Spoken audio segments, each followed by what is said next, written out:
Ayo kita belajar sejarah tentang Bandung. Sebelum melanjutkan ke cerita, jangan lupa di like dan subscribe-nya terdahulu.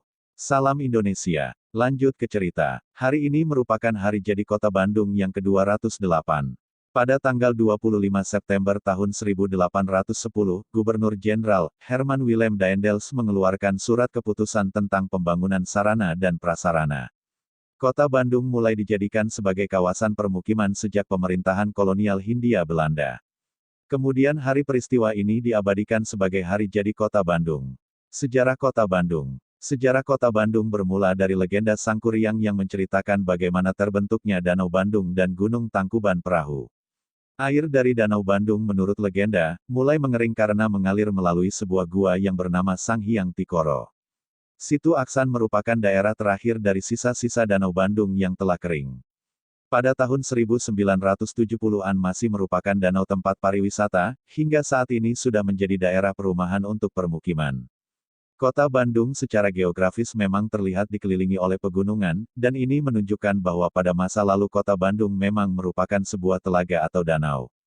Tahun 1896 Bandung belum ditetapkan menjadi kota dengan data penduduk sebanyak 29.382 orang, sekitar 1.250 orang berkebangsaan Eropa, mayoritas orang Belanda.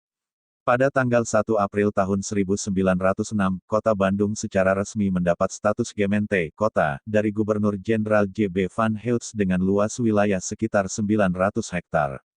Tahun 1949, bertambah menjadi 8.000 hektar. Pada masa Perang Kemerdekaan, tanggal 24 Maret tahun 1946, sebagian kota ini dibakar oleh para pejuang kemerdekaan sebagai strategi perang. Peristiwa ini dikenal dengan sebutan Bandung Lautan Api dan diabadikan dalam lagu Halo Halo Bandung. Kemudian, kota Bandung ditinggalkan oleh sebagian penduduknya yang mengungsi ke daerah lain. Asal-muasal nama, Bandung. Sedangkan, terdapat beberapa versi munculnya kata, Bandung, yang kini dijuluki juga sebagai Paris van Java. Bandung berasal dari kata bendung atau bendungan karena terbendungnya Sungai Citarum oleh lava Gunung Tangkuban Perahu yang lalu membentuk telaga. Adapun legenda yang menceritakan, Bandung, diambil dari sebuah kendaraan air yang terdiri dari dua perahu yang diikat berdampingan yang disebut Perahu Bandung. Perahu ini digunakan oleh Bupati Bandung, R.A.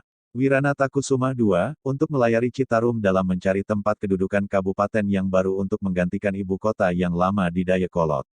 Ada juga sejarah kata, Bandung, dalam bahasa Indonesia identik dengan kata, banding, berarti berdampingan. Ngabanding, Sunda, berarti berdampingan atau berdekatan. Sedangkan, berdasarkan filosofi Sunda, kata Bandung berasal dari kalimat Ngabandung an Banda Indung, yang merupakan kalimat sakral dan luhur karena mengandung nilai ajaran Sunda. Kata Bandung mempunyai nilai filosofis sebagai alam tempat segala makhluk hidup maupun benda mati yang lahir dan tinggal di Ibu Pertiwi yang keberadaannya disaksikan oleh Yang Maha Kuasa. Julukan Kota Bandung. Selain sejarah mengenai Kota Bandung, kota ini juga memiliki beberapa julukan yang biasanya disebut oleh masyarakat. Pertama yaitu dengan julukan Kota Kembang.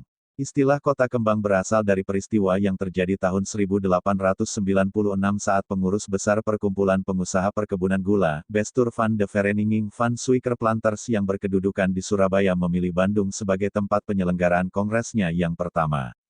Tuan Jacob mendapat masukan dari Menir Seng agar menyediakan kembang-kembang, berupa noni cantik, Indo-Belanda dari wilayah perkebunan pasir Malang untuk menghibur para pengusaha gula tersebut. Kongres tersebut dikatakan sukses besar. Dari mulut peserta kongres itu kemudian keluar istilah dalam bahasa Belanda de Bloem der Indische Bergsteden atau bunganya kota pegunungan di Hindia Belanda. Dari situ muncul julukan Kota Bandung sebagai Kota Kembang.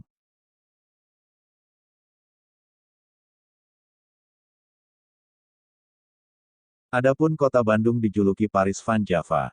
Pada buku autobiografi Entin Supriyatin, berjudul Derita Pun Dapat Ditaklukkan, disebutkan Bandung dikenal dengan sebutan Paris van Java atau Parisnya Pulau Jawa.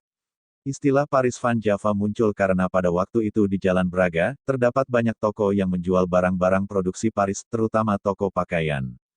Toko yang terkenal di antaranya adalah toko mode dan pakaian, Mode Magazine Au Bon Marché, yang menjual gaun wanita mode Paris. Selain itu, terdapat restoran makanan khas Paris Maison Bogerigen yang menjadi tempat santap para pejabat dan pengusaha Hindia Belanda atau Eropa. Muncullah julukan lain bagi kota Bandung sebagai Paris Van Java. Sebutan Bandung Lautan Api juga sering disebut-sebut sebagai julukan untuk kota Bandung. Pada Maret tahun 1946, dalam waktu 7 jam, sekitar 200.000 penduduk mengukir sejarah dengan membakar rumah dan harta benda mereka, meninggalkan kota Bandung menuju pegunungan di selatan. Bandung sengaja dibakar oleh Tentara Republik Indonesia, TRI, dan rakyat dengan maksud agar sekutu tidak dapat menggunakannya lagi. Bandung Lautan Api kemudian menjadi istilah yang terkenal setelah peristiwa pembakaran itu. Almarhum Jenderal Besar A.H. Nasution teringat saat melakukan pertemuan di Regensweg, sekarang Jalan Dewi Sartika, setelah kembali dari pertemuannya dengan Sultan Sejahrir di Jakarta, untuk memutuskan tindakan apa yang akan dilakukan terhadap kota Bandung setelah menerima ultimatum Inggris. Istilah Bandung Lautan Api muncul pula di Harian Suara Merdeka tanggal 26 Maret tahun 1946. Seorang wartawan muda saat itu, yaitu Aceh Bastaman, menyaksikan pemandangan pembakaran Bandung dari Bukit Gunung Letik di sekitar Pameungpek, Garut. Dari puncak itu Aceh Bastaman melihat Bandung yang memerah dari Cicadas sampai dengan Cimindi. Setelah tiba di Tasikmalaya, Aceh Bastaman dengan bersemangat segera menulis berita dan memberi judul Bandoeng Jadi Lautan Api. Namun karena kurangnya ruang untuk tulisan judulnya, maka judul berita diperpendek menjadi Bandoeng Lautan Api. Kini julukan Bandung Lautan Api digunakan sebagai nama stadion bertaraf internasional di kawasan Gedebage, wilayah timur kota Bandung, Stadion Gelanggang Olahraga Bandung Lautan Api, GBLA. Sebelumnya terima kasih dan maaf kalau ada kesalahan atau kekurangan kata-kata saya. Jangan lupa like dan subscribe-nya. Salam Indonesia.